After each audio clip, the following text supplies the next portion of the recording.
Hi, everyone. This is Hal Krosman with ScreenwritingU, and today we're going to be talking about everything, everywhere, all at once. Now, if you saw this movie, you know that really probably you know two things. Number one is it's quirky, weird, interesting, unique, done in a surprising way, and number two, you probably walked out feeling a lot better. I was in a live audience, had a chance to watch it with about 200 other people, and I was surprised how many were actually talking about, that, wow, they felt better coming out of it. And that's not a normal conversation that you have from most movies, right? People don't normally come out and say that they feel lighter, they feel happier, they feel better. What was it about this movie that caused that? So that's what we're going to be talking about today. I'm actually going to walk you through the benefits of being able to create profound movies and TV series. We're going to then analyze this movie with our model, our profound screenplay model, and then we'll talk about what caused us to experience change, right? What caused that audience to experience change. And finally, we'll walk through the upcoming class, which is called Writing the Profound Screenplay. It is a specific model for how you can design movies that cause people to have deep internal experiences and changes. So if you're looking to be able to put more depth into your scripts, if you are looking to have people fall in love with them and say, wow, this story changed my life, that's something that you may want to consider joining us for. Just to give credit on this is from the very first page. The movie was written by Dan Kwan and Daniel Scheinert. Both of these two Daniels got together somewhere in the early stages of the pandemic and wanted to shift things. And they've got some interesting stories that go along with that. You can look those up someplace. But the budget on it was $25 million, and it's made back already $100 million. Now, here's the weird thing. I saw this in the theater about like a month and a half ago, and came out and went, wow. That was both profound and surprising in so many ways. And I looked yesterday, and it's still in 3 theaters in and around Los Angeles right now, which is pretty interesting. You know, when you think that there's so many movies that come and go inside of 2 or 3 weeks, this one still has an audience. It still has people sending them there. Why? Right? And that's part of what this whole model is about. Why do these movies last longer than others? Why are these movies the ones that stay in the theaters longer? And so let's go through that. If you go to the next page, let's make sure it says benefits of a profound movie/TV series. And let me just say up front, this thing, like you could take an action story and make it a really strong action story that people will go, wow, that's a great action story. And they'll walk out afterwards and sometimes forget it. Take that same story and design a profound story into it, and it changes everything. And I'm talking like, for instance, the movie Terminator. That's a movie that I've had at least 20 different people tell me they've seen it 5 or 6 times. I've watched it at least 6 or 7 times before I realized why I kept watching it. And the reason I kept watching it wasn't because of Arnold Schwarzenegger. It wasn't because of, whatever action happened, right? Once you know the action, you know it, right? The reason I kept watching it, I realized when they came out with a TV series and they called it The Sarah Connor Chronicles. right? It was like a Terminator TV series came out, and it was based on the character, the waitress, who went from being a waitress to being the mother of the future, the only human being who had ever destroyed a Terminator. She had a profound story in the midst of that, right? And it's like, and so I went back and I analyzed that profound story, and it suddenly came to life. It was like there was this story that seemed kind of almost like a subplot under the surface that actually was the most powerful story of the movie Terminator. Now, again, the reason I'm telling you that is because once you start to identify this, you'll look at certain movies that you've seen over and over and over again, and you go, wow, that's because, it's not because of the surprises. It's by the time you've seen it 10 times, you know every single line. It's because of the profound part, right? So let's just talk about the benefits here. First benefit of a profound movie or a TV series is that it causes internal change for the audience.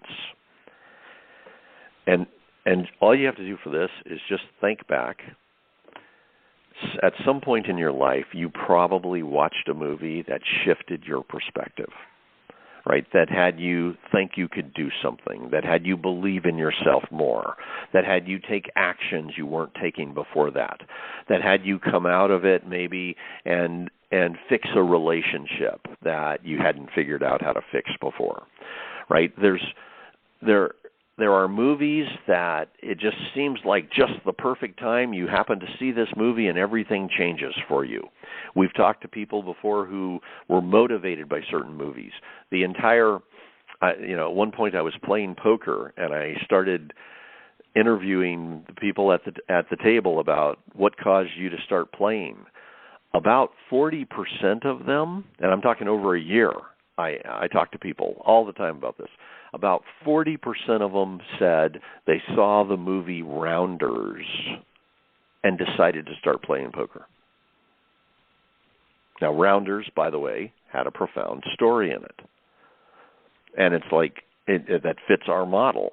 I then asked them, how many times did you see that movie? How many times did you watch Rounders? And most of them said 5, 10, 15, right? They're not just saying I saw it one time. They kept watching it over and over and over because they were trying to internalize that profound story, right? So you very likely had that happen. So, by the way, just fill in that one blank. Causes internal change for the audience. And by the way, if that starts you on a journey, that's an internal change. Right? Something has changed inside you that has sent you there. If it empowers you, that's an internal change. If it causes you to believe in yourself more, if it causes you to shift perspectives and deal with a situation in a different way, all of those are internal changes. So, number 2, it gives a movie or show serious depth. It gives a movie or show serious depth. You can take almost any script that you've already written, build this model into it, and people who have read it before, they won't be able to go, oh, you built a profound model. They won't say that. But they'll go, oh my God, there's so much more depth to this. What'd you do? Right? And this is an important part of this.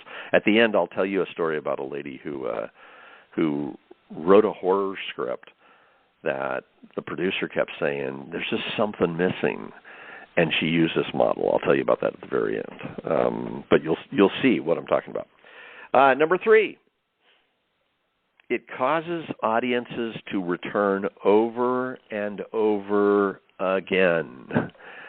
And I was already talking about this before, but,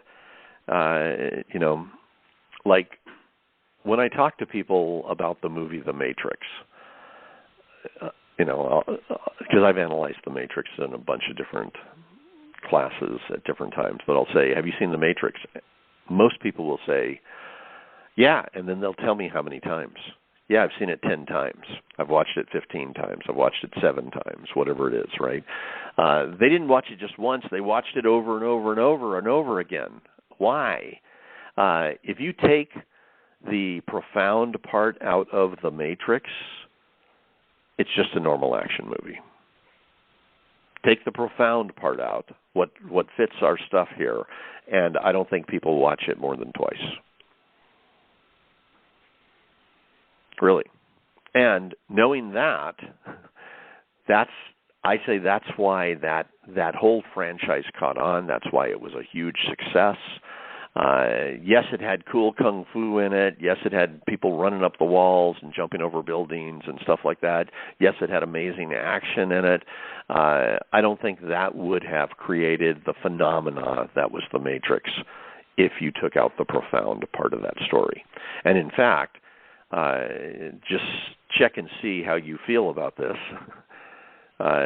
If you watched the first Matrix 3 or 4 times, when you got to number 4, how many times did you watch it? Because there was a major drop-off, and the main reason why is because they didn't really, I don't know who was rewriting it, who was working on it, but they didn't understand the profound part of what The Matrix was about. And they wrote something that was just kind of everyday. That's just my own thing, so sorry about that. But there's lots and lots of movies that are like this, that somebody came up with something truly profound, and because of that, they ended up writing something incredible. It's like when people, when I ask them like about The Sixth Sense, I've had lots of people tell me they saw The Sixth Sense 5 or 6 or 7 times. Now, they're no longer afraid. They're no longer scared. They're no longer worried. But it's got a profound story built deep into it. Same thing with Dead Poets Society. Also, same thing with this one movie, and if you haven't seen it, you should, called 12 Angry Men. Now, here's the big thing I'd say about 12 Angry Men. It's a jury. They're deciding on the fate of a kid who they think committed murder. They're trying to make that decision, and it all happens in one room, so it's a contained movie. All you've got is these 12 people sitting around arguing about this thing. But over the course of that story, there's a deep change that occurs, and because of it, it's one of the few movies that have survived from the 1950s. You think about that. That movie is 70 years old. It's in black and white.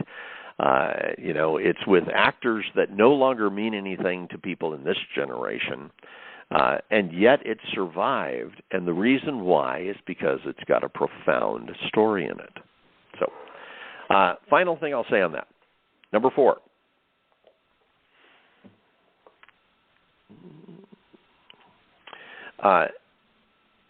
It means future residual payments, right in those words.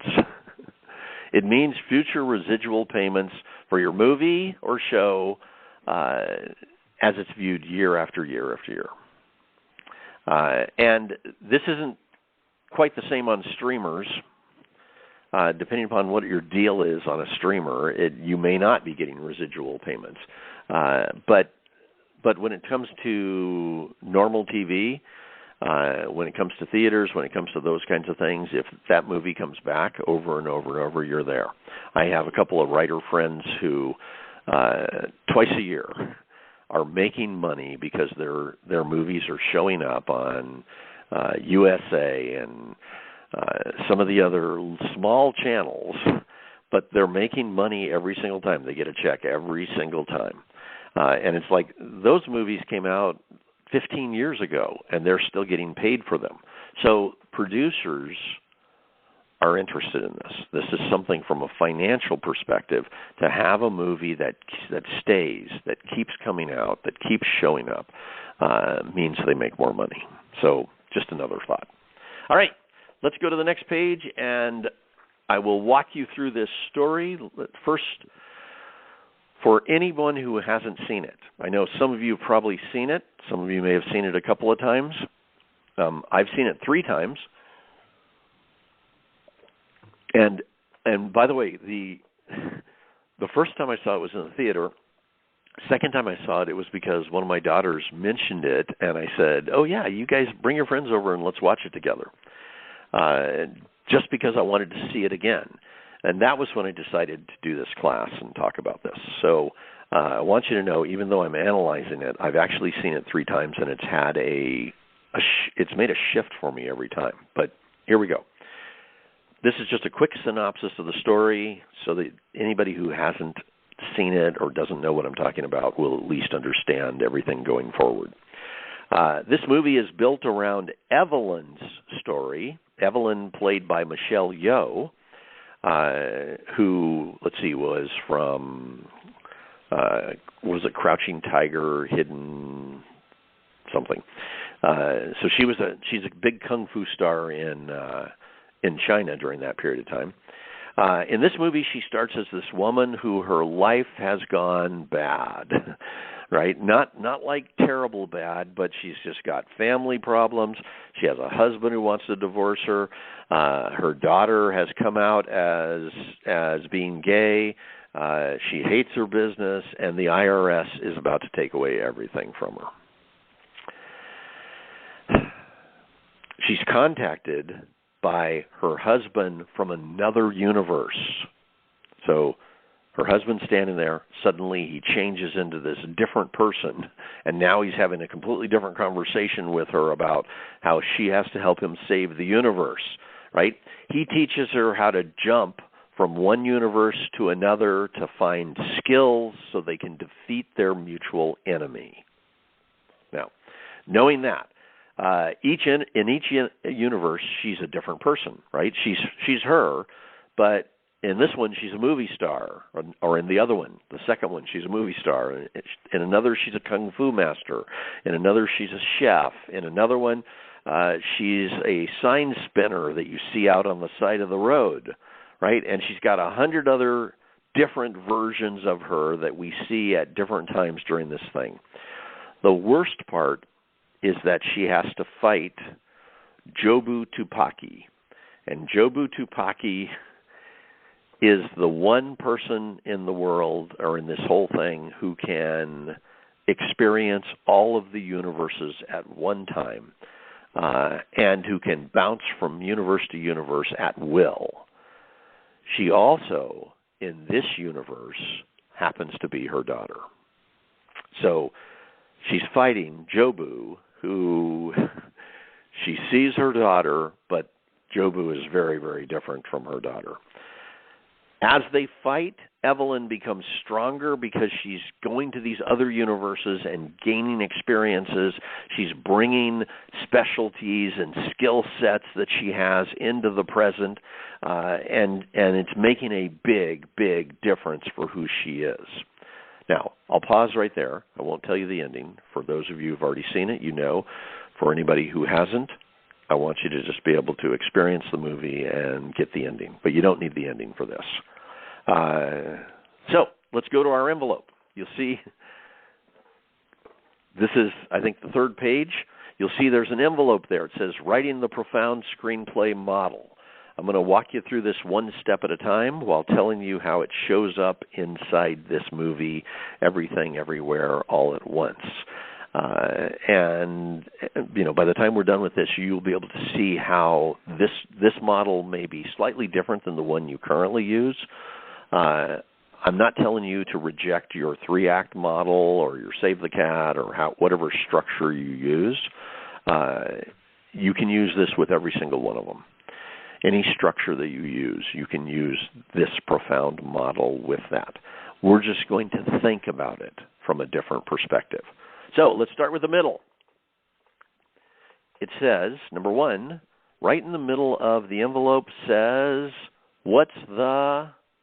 please put the word, what's the change?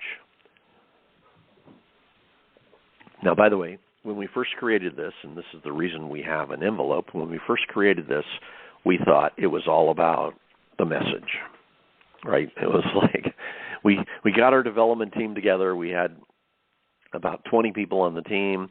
and we're about to analyze all these profound movies. So we laid out, what do we think it is about? What do you think causes profound change, right? And we said the same thing everybody else says. We said it's about the message, right? It's about the character arc. It's about, a character that we relate to and stuff like that. And we had made a whole list of all of the things we thought it was about. Then we spent the next year working on this and analyzing movies and going through the process.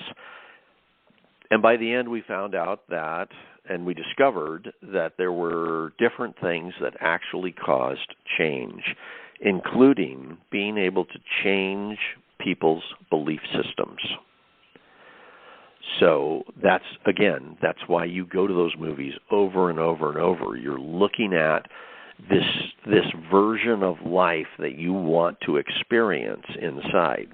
So the first thing, instead of starting with what's the message, we stood back and went, wait a minute, if we're really trying to cause change, don't we need to know what that is? Don't we need to know what the change is? So the first question you're asking is, what's the change you're trying to cause, right? And in this thing, I would say the change is about gaining the wisdom that comes from living 100 different lives. Now, there's other ways to state it, right? But it's essentially, how can you do that, right? How can you experience that change, being able to draw upon multiple different universes, multiple different perspectives, multiple different ways of thinking, and because of that being so much more wise and capable, right? So that's the first thing. If you go then to the top left-hand corner, you'll see it says, opening that, please put the words, opening that connects. This is really important. You need to have a character we connect with, a character we go on this journey with, right? A character that we say, that's me. Now, it doesn't matter whether that character is male or female. There are some movies that I've watched where the character was a lady, like in this one, or the movie Arrival, which also has a profound story in it. It's like I immediately connected with the lady who was going to translate, and the linguist who was going to figure out that whole alien language. That was me. I'm going on that journey with her, right? There are some movies where we connect really well with characters. There are some movies where you kind of just sit on the fence and wait for that character to become somebody. But what we want to do here is, as much as possible, connect with the character that is going to go through the transformation. That is incredibly important. So let me tell you what they did here for Evelyn. First, I would say Evelyn was us at that point. Evelyn has problems in her life. She's not real happy with how things have turned out. She is dealing with things. It's not like her life is terrible. She still has her health. She still can take actions and stuff. But it's just nothing turned out for the way she had wanted yet. And she doesn't know about the multiverse, right? So as she's going into this multiverse, as she's being pulled into it, we're being dragged into it with her. So we're having the same experience as she's having it. This is one of the things where if you're trying to have a character that you start out with and the character's already perfect and amazing, well, then we're going to look up to them. But if you want us to say, that's me on the screen, I'm going to go through that journey, then you need to give them things that are similar to us. You need to start us with, and you'll see underneath opening that connects, it says show old ways. You need to start by showing us the old ways of that character. So for Evelyn, again, that was her old ways is she's working in a dead-end job, right? It's her business. Her and her husband own the business, but she clearly doesn't like it. She's had enough of it. She wants to move on. She wants to do something different, but she can't. Right? So that probably would connect with creative people everywhere if they're not at the point of fully expressing their creativity and having the kind of success that they've always wanted out there. So I think it's pretty easy to connect with her. We are then going to go on this journey with her where she discovers all these universes. She discovers what she's really capable of. She moves from universe to universe, and ultimately she makes the change. Now, let's go all the way to the top right-hand corner, and there you'll see it says blank ending. Put the word profound ending. And a profound ending on this means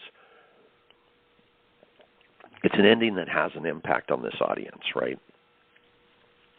When we get to the ending for Evelyn, underneath that you'll see it says vision, new way of being. So the other thing about this ending is the vision. It is the new way that we want to be living our lives. So most of these profound movies don't end up being tragic. Now, I could go to Dead Poets Society, and that movie was a little bit of a tragedy, but in the ending, if you remember the very, very end of Dead Poets Society, Mr. Keating, the teacher, has been thrown out of school. He comes back to get some book that he left behind. The headmaster is up there berating the boys as their new English teacher. And as Keating walks out, Todd, the kid that was most afraid to stand up for himself, stands on the desk and says, "Oh, Captain, my Captain." Right? So we're at the ending.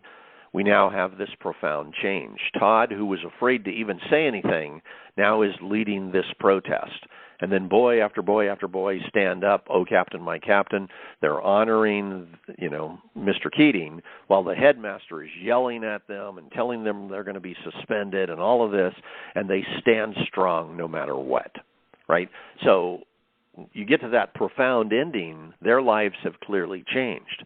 Now, by the way, if you look at that picture, you'll see that about half of the boys aren't standing up, and they all have their heads down. They're hiding. They're afraid, right?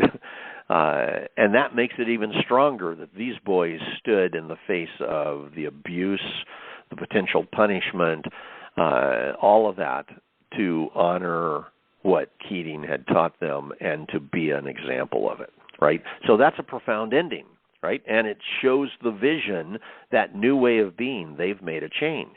In this movie, the profound ending, we get to the very end.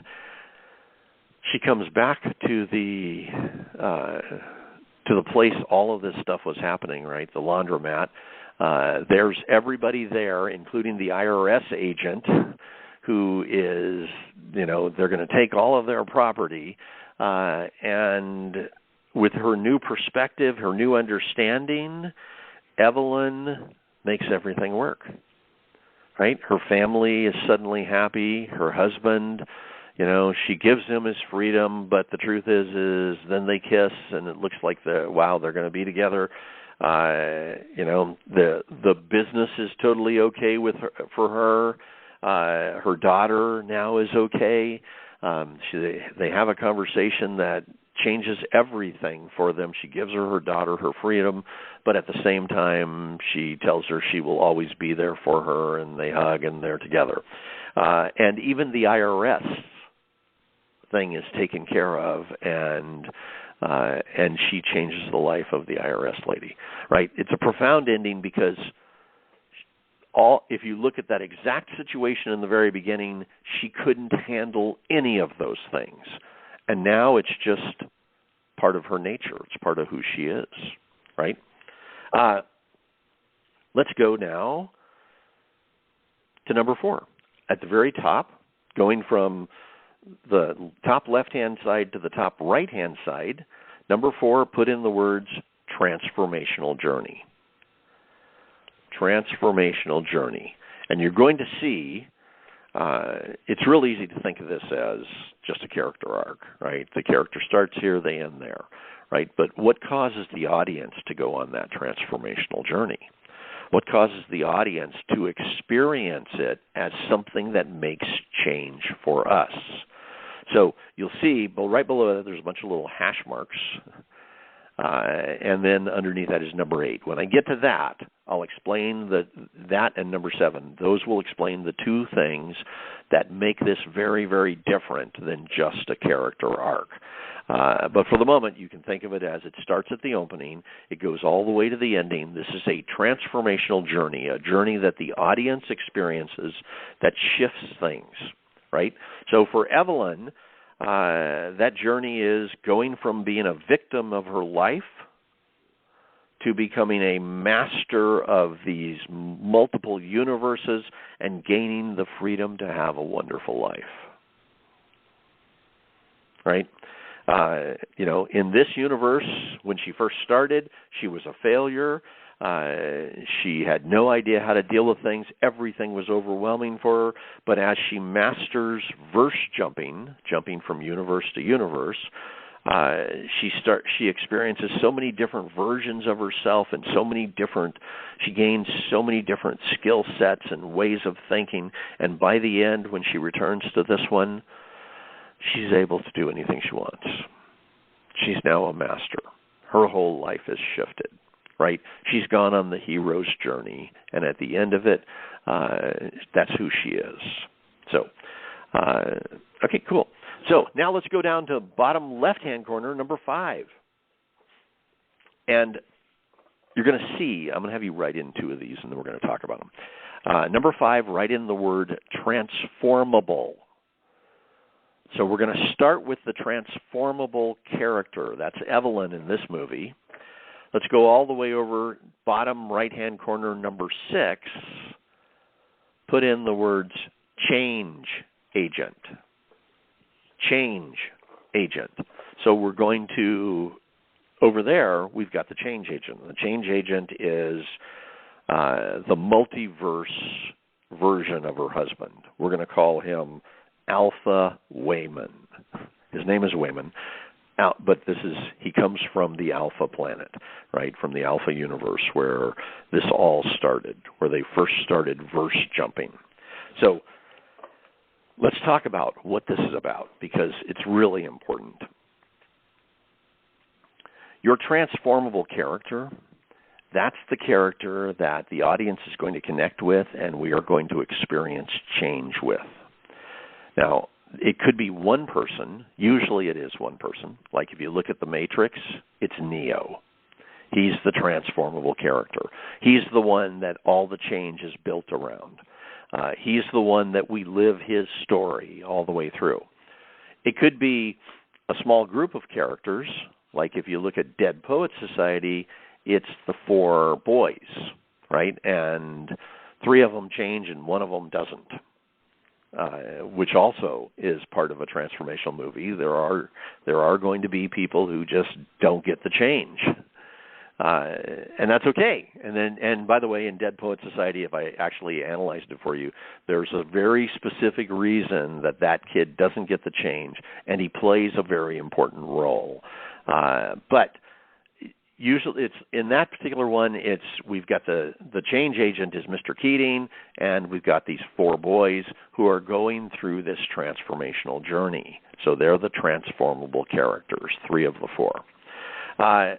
It could also be like the movie Remember the Titans, where you've got one change agent played by Denzel Washington, and he changes everything. Right? So he's what they call a traveling angel, and he causes first the team to change, then he causes the coaches to change, then he causes the school to change, and ultimately causes the town to change. And so in that case, it's like, all right, he's the change agent, everybody else are the characters that are going to change. I'll tell you, I know that a lot of times people like creating something like that because it's like, okay, that's going to be really cool. But your problem is you have to be able to show how a whole bunch of different people make change. And that might be a little much for a 90 to 100-minute movie. So it's a lot easier to do this if you have a single character that's changing or a small group that's changing. I'd say go for the single character if you can. So let's go back to these. Here, the change agent. Oh, I want to fill in this middle part. You see where it says tension and oppression. Notice that the tension and oppression really has started at the left-hand corner and it's gone all the way to the right-hand corner. A lot of times I'll say to somebody, so who's your antagonist? And you'll notice we're not talking protagonist, antagonist here. Let me add something else. Let's go over to the change agent. Your change agent could be the protagonist, like Denzel Washington in Remember the Titans. Could be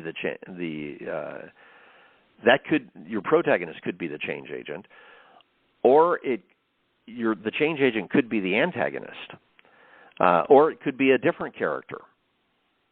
So sometimes it's the antagonist, sometimes it's the bad guy who is forcing change on this character. Like The Devil Wears Prada. We basically had that. The Meryl Streep character was basically the antagonist throughout the whole movie. She doesn't change throughout the movie. She is basically forcing change on the other character, Anne Hathaway, all the way through that entire movie. So, that's okay if you design it that way, and it's just up to you how you design it. Now, having said that, here's what I want you to know.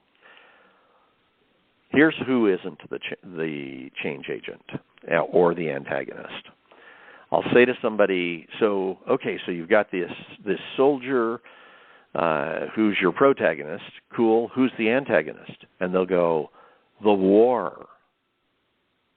And I'm like, no, the war is not the antagonist. And they'll go, no, it is. The war is the antagonist. The war is what's causing this guy's problem, blah, blah, blah.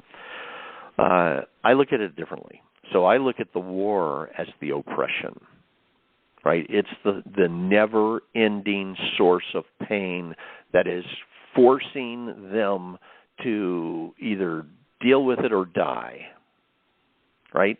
But the antagonist, if you actually go to, let's say we're in World War II and we've got all these people in foxholes, these soldiers in foxholes, the antagonist might be the sergeant, or it might be the soldier that's sitting next to him that wants to desert and is trying to talk them into deserting and is ready to run at any moment and is going to blow it for everybody.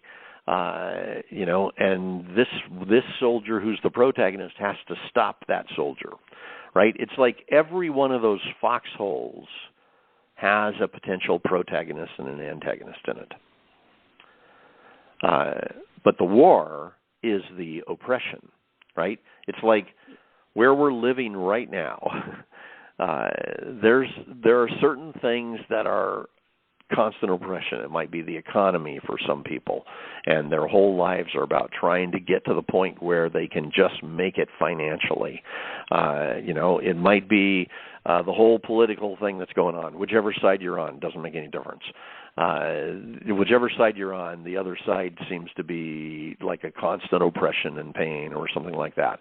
It might be people who, like we just went through COVID, and throughout that whole thing, we had protagonist and antagonist in our lives. And COVID wasn't the antagonist. COVID was the oppression. It just never went away during that period of time. We always had to worry about it. We always had to worry about what was going on. We then got to decide what we do.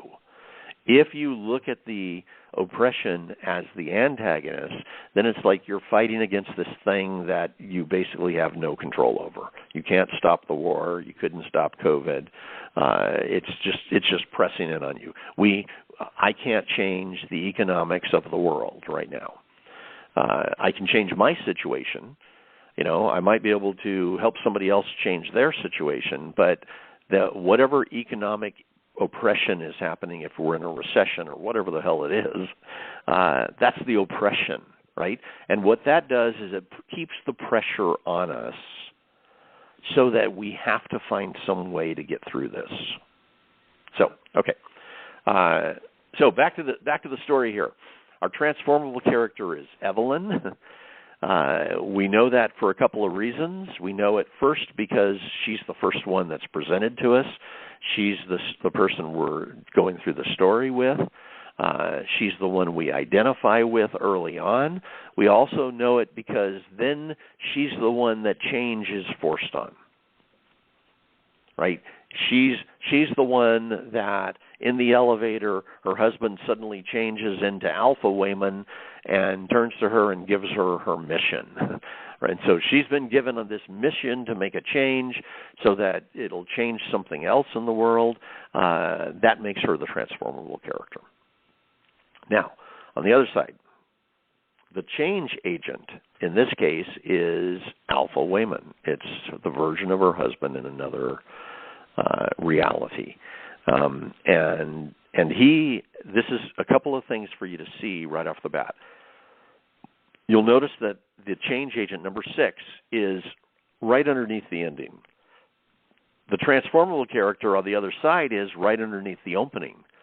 So we connect with the transformable character in the beginning. But where Alpha Wayman comes from is the future, the other universes. He knows what's going on. He already knows the vision. He knows the mission. He knows what we need to learn. He knows what needs to change. He knows how she could go through creating the different, or stepping into the different universes. Right? He has all of this already built into him. He's there to make a change.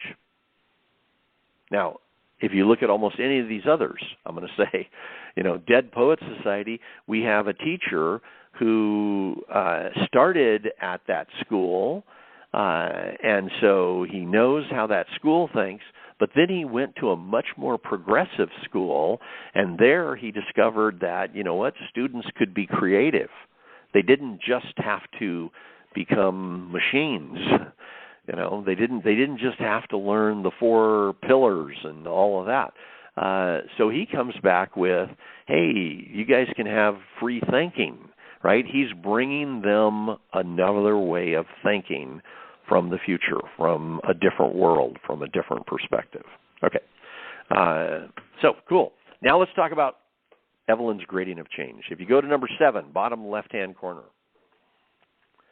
and please put these words, gradient, you'll see that it goes all the way up and to the right.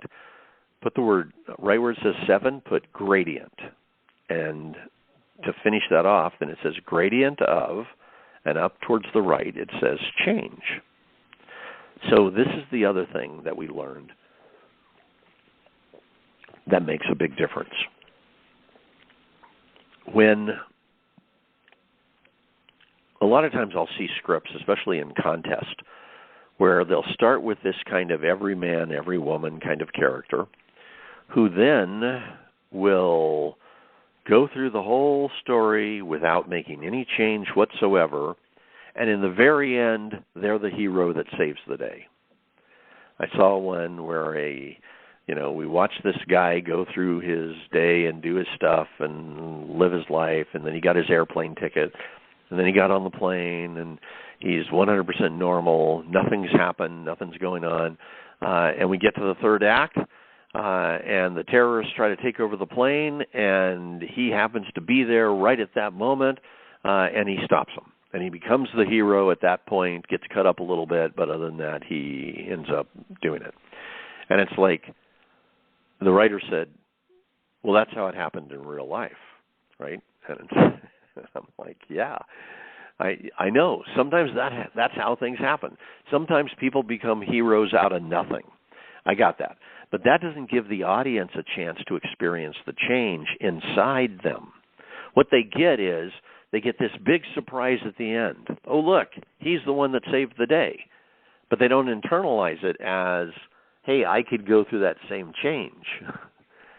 So what we looked at was, and this is what we see all the way across these movies that really do make profound changes for people. a gradient of change. And a gradient means they're taking a series of small steps. They're taking small steps that the audience can take. Now, I have a bunch of different forms of gradients of change. I'm going to give you Evelyn's version in just a moment, one of 3 that I saw. I'm not going to give the others because it's just too much to talk about. But there's different forms of change that a character could go through, right? They could go through a gradient of change that's all about acquiring the skills. They could go through a gradient of change that's all about shifting their perspective. There's a bunch of different ways that you could do this. What we do in the class is we have people put together, we have them build 3 different gradients of change and then put all 3 of those together. They intertwine them so that the entire plot, step by step, every single scene, the audience is experiencing a tiny change that they can accept and move to the next step with, right? And that way it makes a real difference for the audience. They get to go through and take on that change instead of, hey, it just jumped out at me and now the movie's over. Okay, so here we go. This is Evelyn's. This is one version of Evelyn's. She starts out in her normal world where nothing works, right? Then she has something disrupt her world view, which is Alpha Wayman shows up.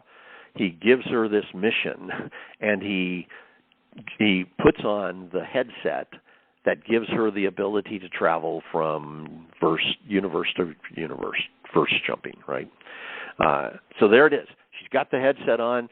She still doesn't know what to do.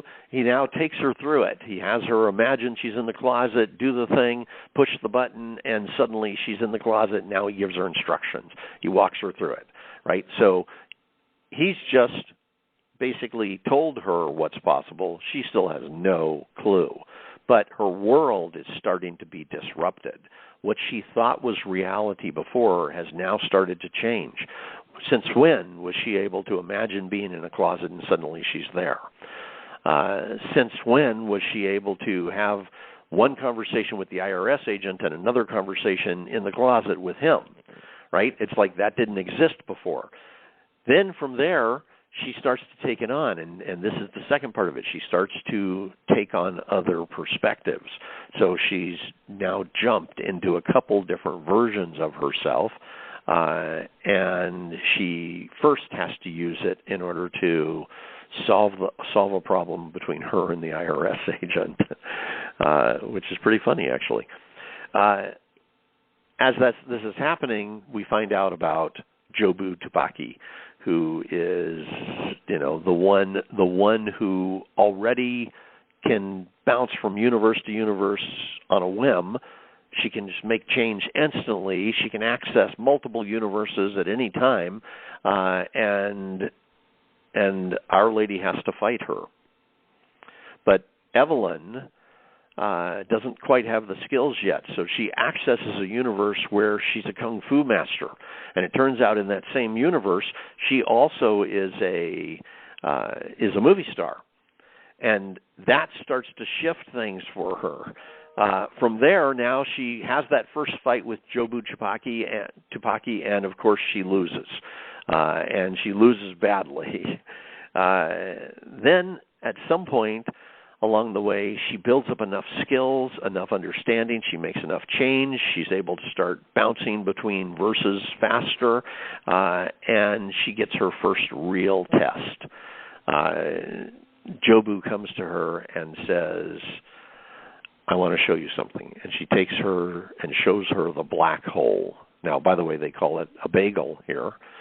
She decided to put everything on a bagel, and that became this black hole. And she wants Evelyn to go into it with her and end their lives together.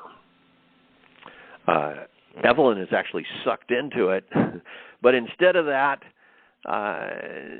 she hears her husband calling for her. He's asking her to make change, to stay, and to be kind. And she chooses at that point to separate from Jobu and come back.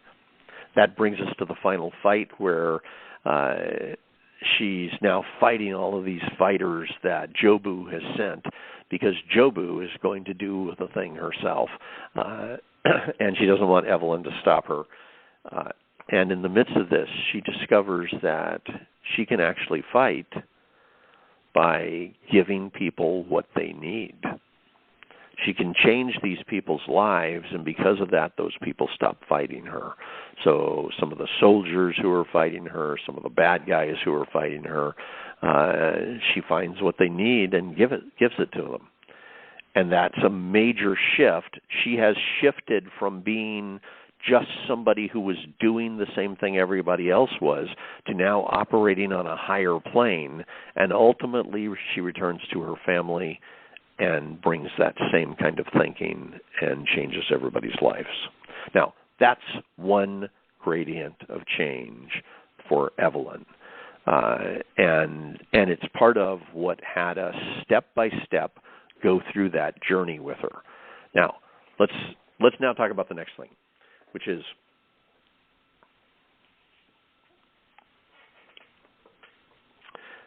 now that we have that, now that we've gone through that gradient of change, the question is, how do we also aid the shift, right, of the transformational journey? So if you look at the top kind of right-hand corner inside the envelope, you'll see number 8 there. And what we're doing here is we're working with this transformational journey, number 4, and we're working with this gradient of change, number 7, right? And number 8, this is going to be really important. It's part of how you shift beliefs in this. And I'm not telling you people are going to walk in as one person and walk out as another. I'm telling you they're going to walk in as somebody who thought their life was a certain way, and we're going to start to shift some things. And by the time they come out, if this model fit for them, by the time they come out, they're going to see their life in a different perspective. You know, we've all had that happen.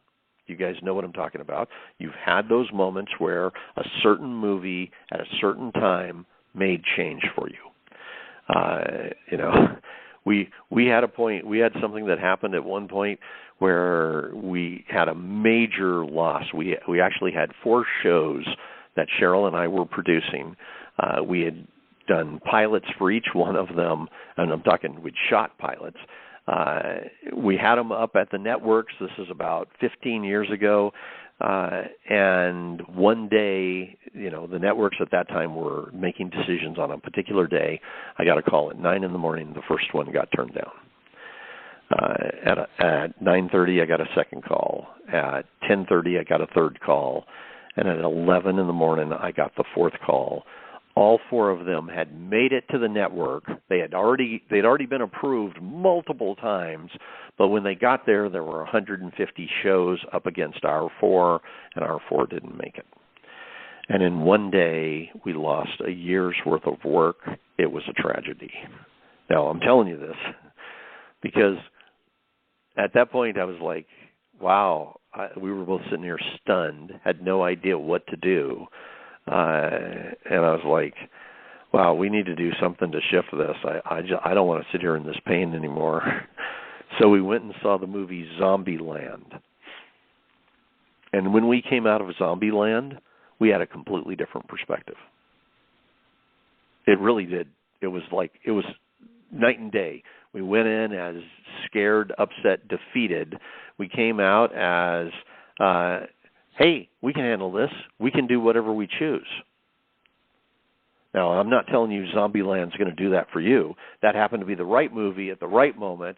It had a certain amount of laughter. It had a certain amount of, some kind of action to defeat different ways of thinking and the enemy and stuff like that.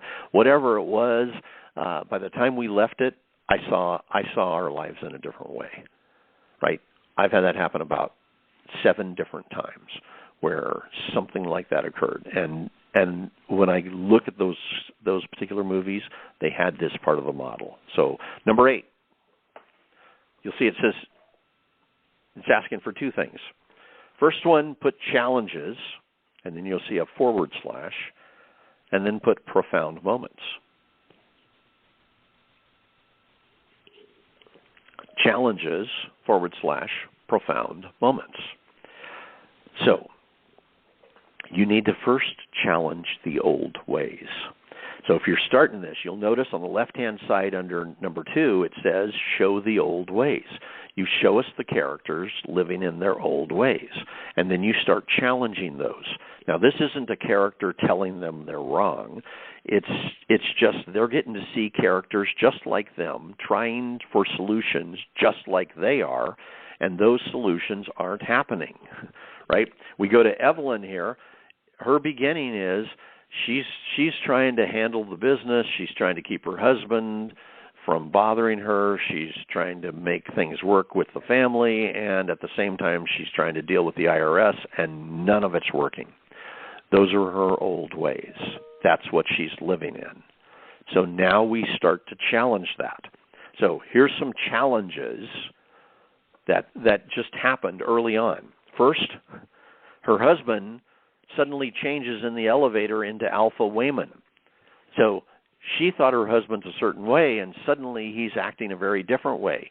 Suddenly he's strong, he's confident, and by the way, he's presenting a different version of life to her. He's starting to say, hey, you can live in a different way. Let me show you. And every time the thing that she's doing doesn't work, when she's sitting there with the IRS lady, it's not working, he's showing her something that completely blows that reality out of her life, right? So he's showing her other universes. Those other universes challenge her thoughts and feelings that this is the only universe, that this is the only way to do this, right? He's actually telling her that she has to, at one point, fight the IRS agent, and this is at the point where the IRS agent is coming after her, and that's different than she ever thought before. Then he introduces her, or she gets introduced to Jobu Tupaki, who she sees as her daughter, and suddenly realizes that's not her daughter, that there's something else going on, that she needs to look deeper. All of these things are challenging her way of thinking, and there's a whole bunch more in there. Essentially, her model has stopped working. And she didn't know it. She was still using an old model that's no longer working. And so because of that, it's like he keeps pointing to, and every bit of this keeps pointing to, that model doesn't work. Please step over here and use this new model, which then takes us to the profound moments. Once you're challenging the old ways, now you go to the profound moments, and you start to build in these new ways through what I'm calling profound moments. So, for her first trip to the closet, to the janitor's closet, that's a profound moment, right? Something just changed. She's in two places at once. That's not possible, but it's a profound moment. So it's starting to shift her thinking. Seeing what her life is like as a movie star changes her. She comes back and she says to Wayman, her husband, I saw what it was like to live my life without you, and it was beautiful. Right? So she just had a profound moment. She experienced her life with her being limitless, with her being able to accomplish whatever she wanted. Then we have a moment where she gets these fighting skills. And at the first time, it's just they're coming after her, and she doesn't have a chance. Second time, now there's something different that happens. She suddenly realizes she can do this, right? She has these skills, and she takes out this security guard. She takes out a kung fu guy. She takes out a military guy with her pinky kung fu. and it's like, wow, even with her little finger, now she can do more than she could have ever done before with her whole body.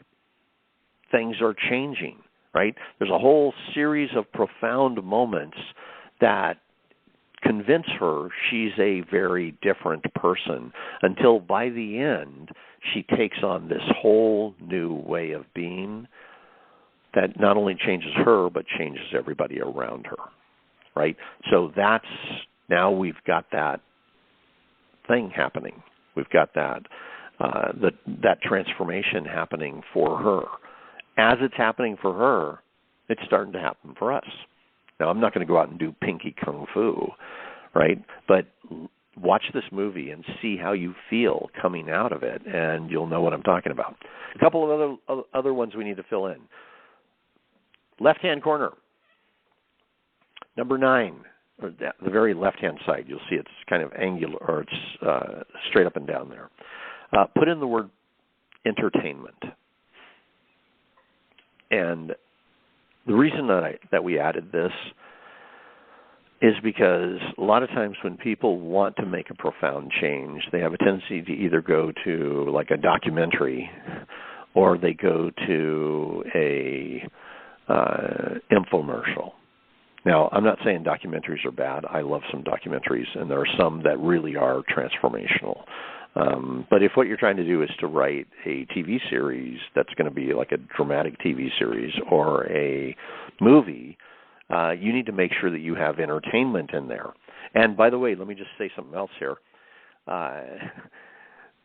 Even if you're writing a documentary, I would be looking at how can you make it as entertaining as possible.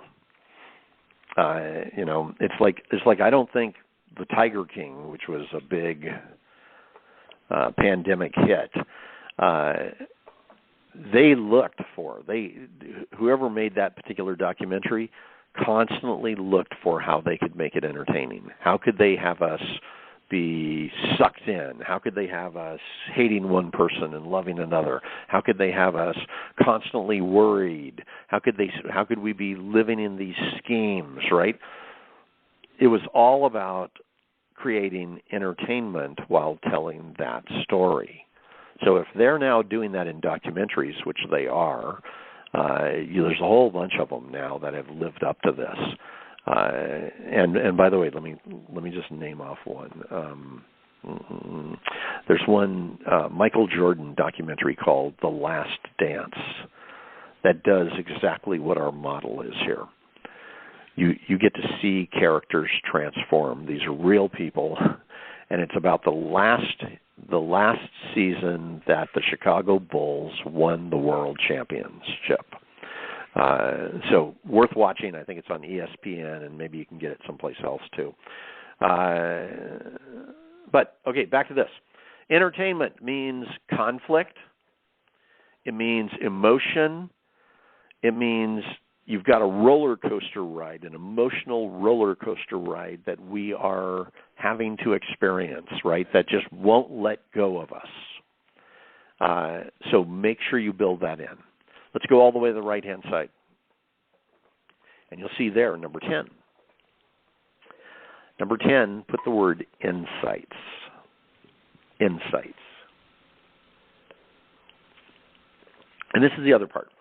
If you are trying to create a profound movie, it needs to come from some insights. There needs to be something there that we're considering, that we're looking at that's deeper. A lot of times people will create something and they'll say it's profound, but the truth is it's telling us the thing we already know. And it's telling us the thing that, a lot of people are already living. So you got to go deeper than that, which means whatever it is that whatever change you're trying to make in the world, you need to actually find something beneath that is really strong, that is really meaningful, that makes a shift. Back with Dead Poets Society, at that point, I know that there were people in the world who knew what carpe diem meant, but I would say the vast majority didn't. So it brought in this insight: seize the day, boys, seize the day. Right? It brought in this different perspective, this way of thinking that was actually profound. What if you didn't just coast through your life? What if you decided to seize the day and do something amazing? But let's go to this movie. In order to do this, by the way, that means you're looking deeper. That means you're really trying to think what's under the surface. In this one, I think they had some really interesting things. One of them was, when you get to that point where you've been through all the universes and you can experience them all at the same time, what she was saying, I think, is probably true. It's like it gets to the point where nothing really matters. And they were feeling that. Nothing matters. There's so much going on. And none of it really changes things. None of it really matters. And sometimes I think our world feels like that. And it's just something to consider. But their real insight on that was, for one person was saying nothing really matters, therefore I've got to end it. And another person was saying nothing really matters, so be kind. Right? And it's like if life is at some kind of point where nothing really matters, well then that means you have 100% total freedom to choose how you want your life to be, which is ultimately where our star went. That's what her whole life became. She came back and she went, I can choose this. I can make this any way I want. If nothing really matters, I can determine the direction things go. And she changed almost every relationship that she had because of that. Which I would say is the profound truth of this thing. And that's number 11. So number 11, everything comes together to deliver, please write these words in, a profound truth. Everything comes together to deliver a profound truth. So, now, having said that, let's just go to this one last part because I think it's really important that you know what caused us to experience change in this movie. Now, I just gave you the model.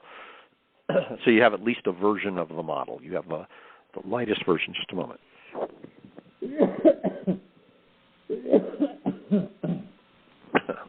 Sorry about that. Just a second. Okay, so on page 4, I think it is. Let's make sure. Yes. What caused us to experience change? So in this particular movie, there were some things they did I thought that were really interesting that you may want to at least consider. First one, number 1, massive perspective change. Write in the words perspective change. Massive perspective change. And we saw that in this in a whole bunch of different ways, but let me just give you 3 tools for it. First one is reimagining. So write that underneath that, reimagining. That is considering it in a new and creative way, right? So a lot of times we think about our lives a certain way, and then if we're asked to think of it a different way, then we think of it just right still inside the box, but right on the edge. It's like, okay, yeah, I could be a plumber, or I could be the head plumber. Reimagining means you go outside the box and you go, I want to find a new and creative way to do this. So that's the first one. Second one is reframing. Reframing. Change the frame, change the meaning.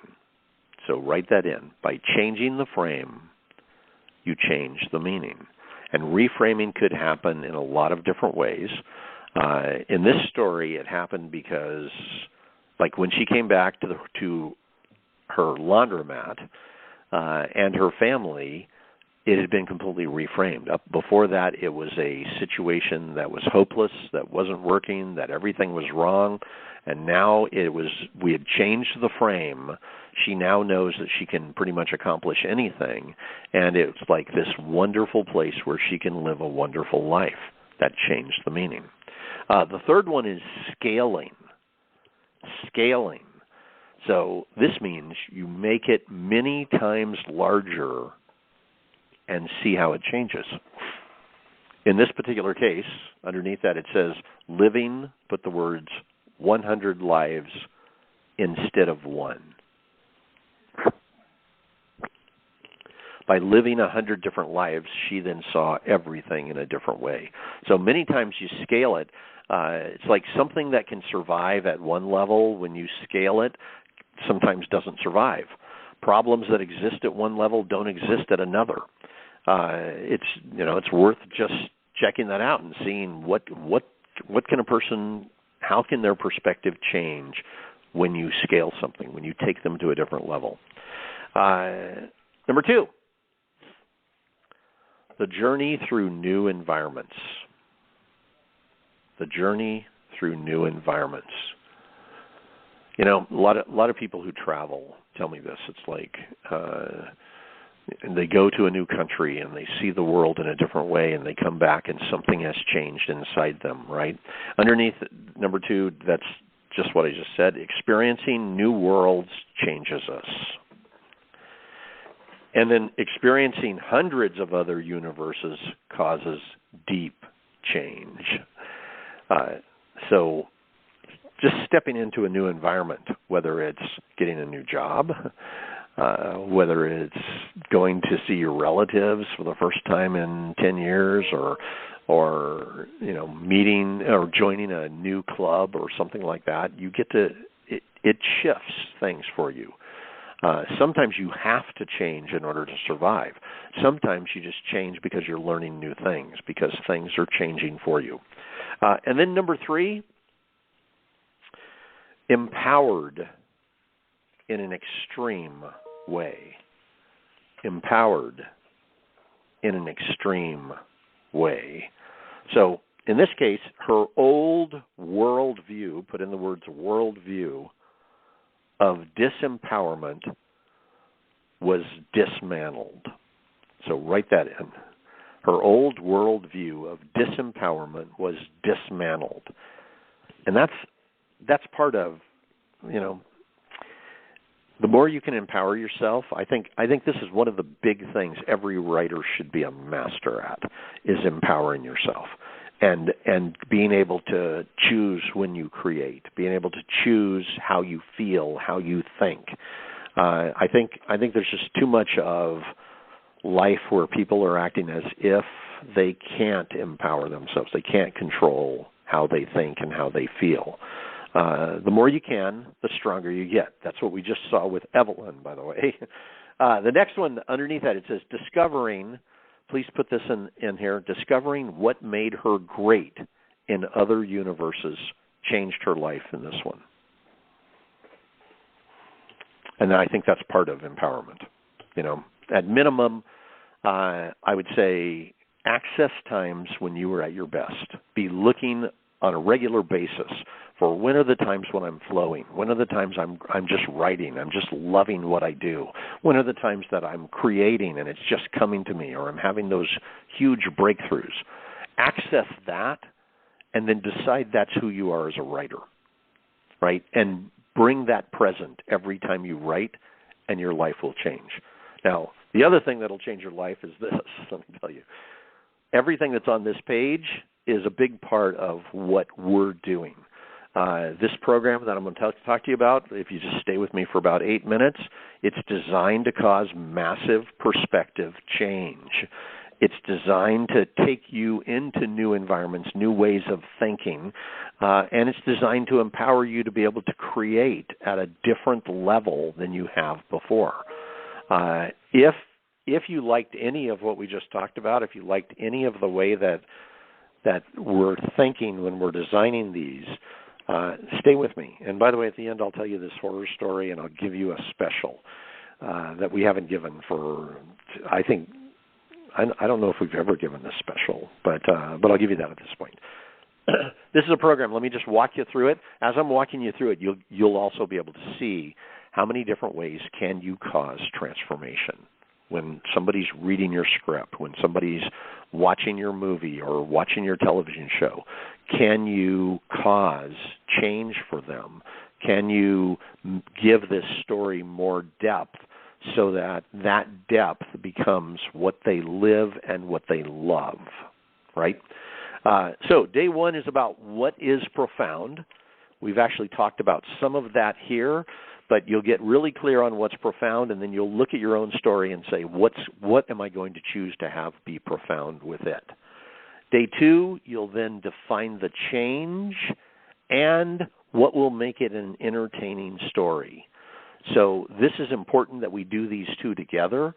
Again, most of the time, a lot of time when they just come in with, here's the change I want to make, they have a tendency to go to documentary or infomercial.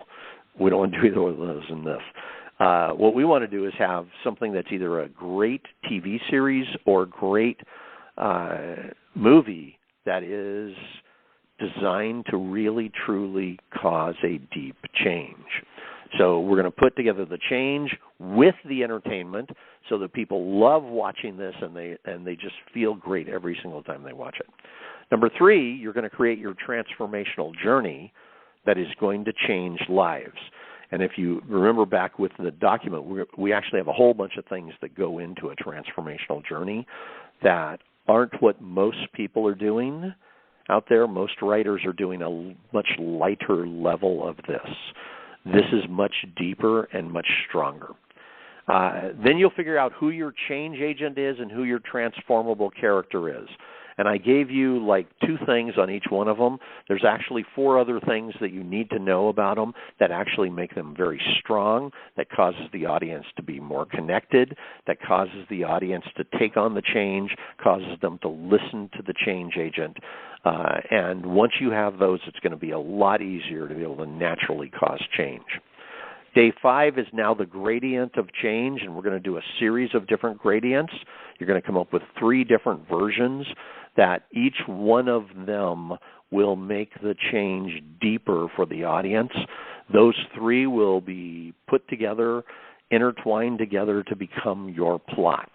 So your plot, every single scene, will cause the audience to take another tiny step towards the ultimate change of who they're going to be in the end. Let's go down a couple of others here. Let's go to number 9.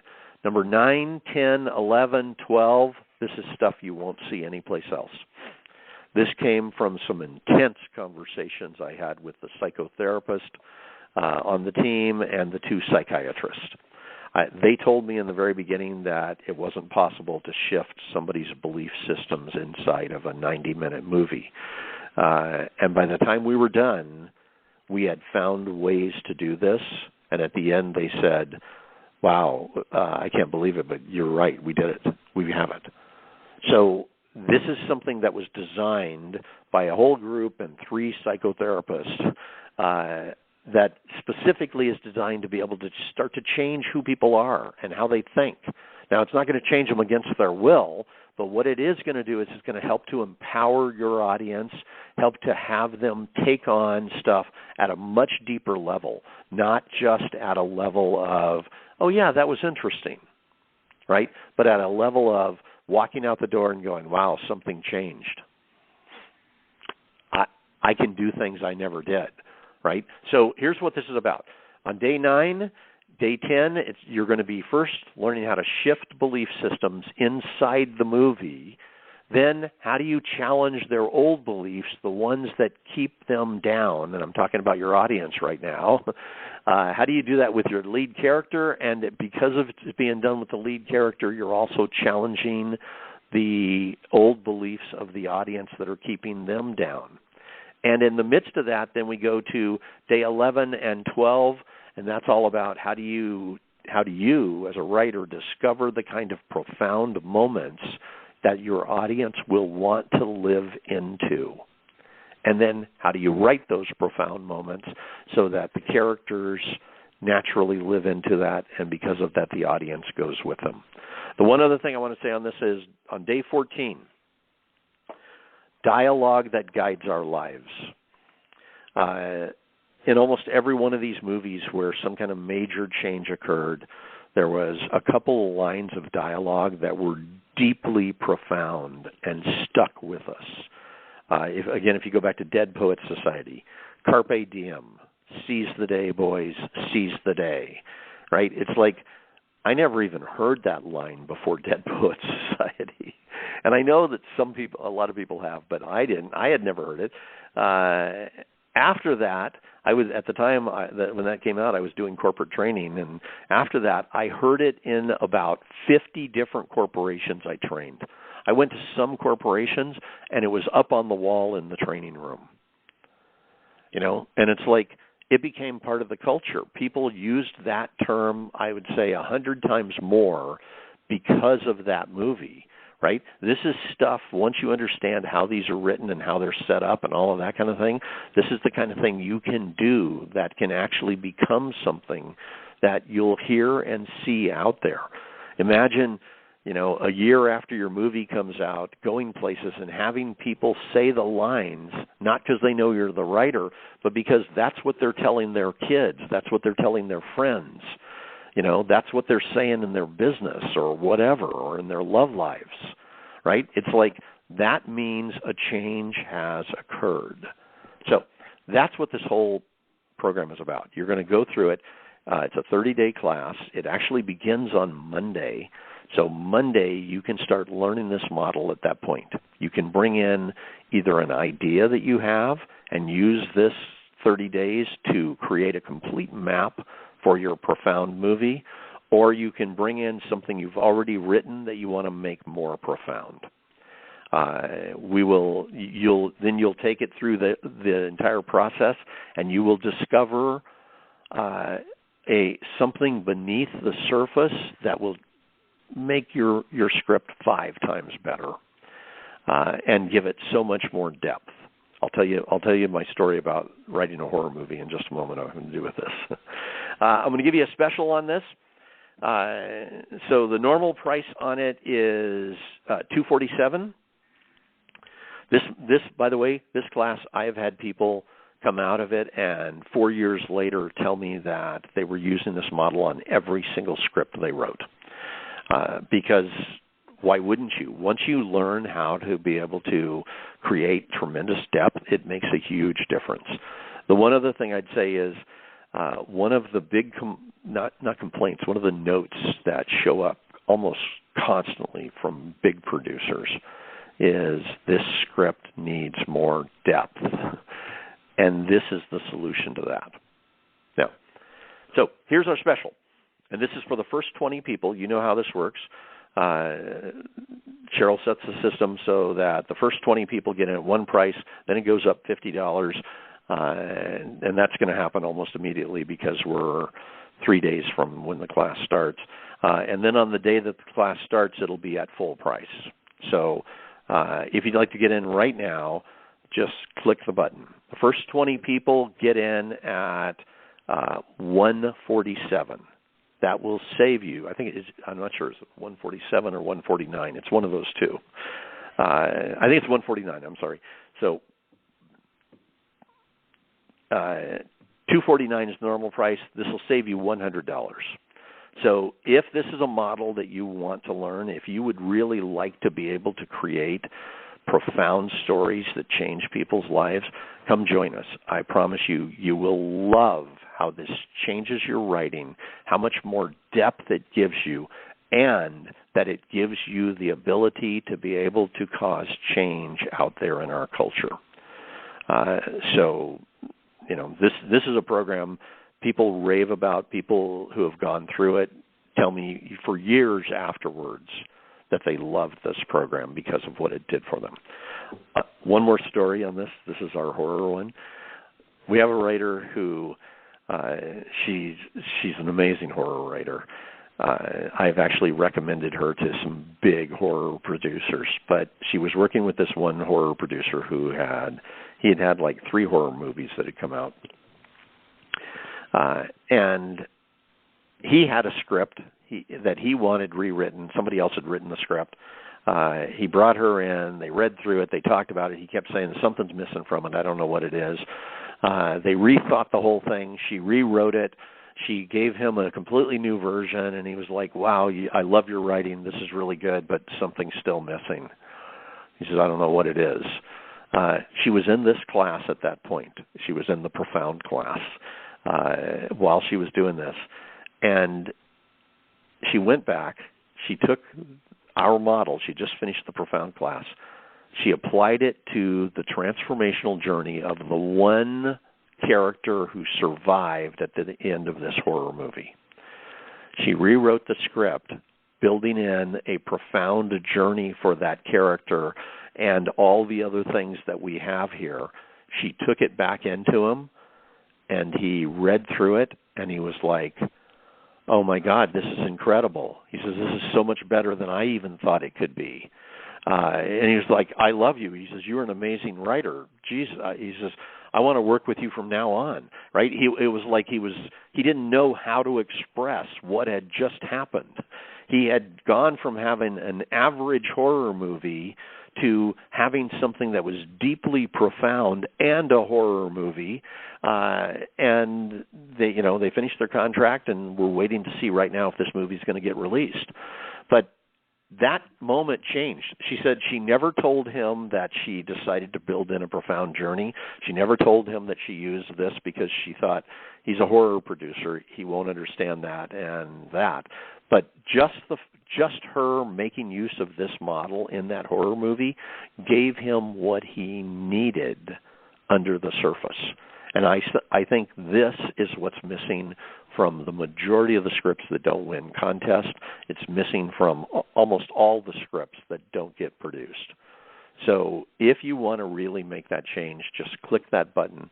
Come join us. I promise you, you will love what this class does for you. Listen, thank you guys for staying with me. I really appreciate it.